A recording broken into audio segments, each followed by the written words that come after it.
মই কাৰ কথা কৈ আছিলোঁ তাৰপিছত মিত্তল চ' সি মানে বম্বেত মোৰ ঘৰত আহে মই ওপৰৰ পৰা নামি আহোঁ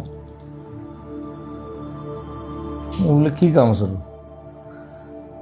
সি কৈছে মই আপোনাক মেনেজ কৰিম চ'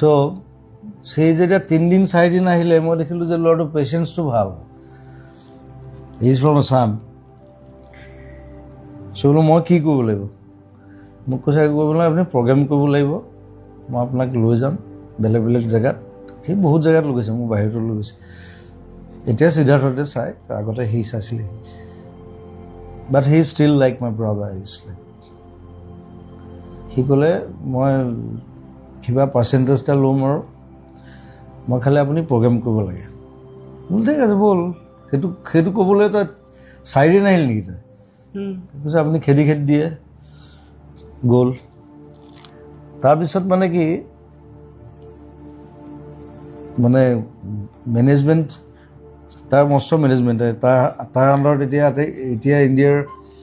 3 ষ্টাৰ আৰ্টিষ্ট আছে গোটেই অল অৰিজিত সিঙৰ পৰা আৰম্ভ কৰি গোটেই সি ষ্টাৰ্ট কৰিছিলে মোৰ পৰা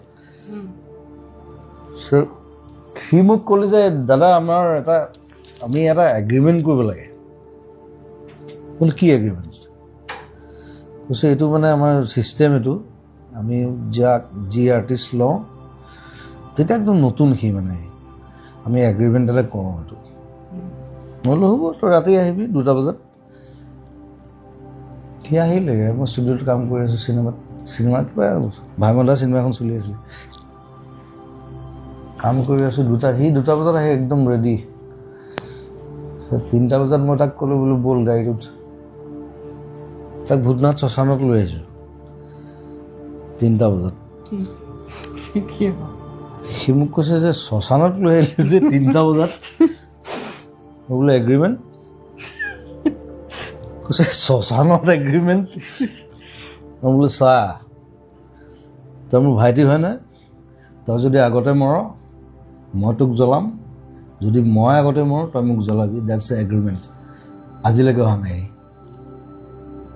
I'm like that. So that's the agreement. কি agreement লাগে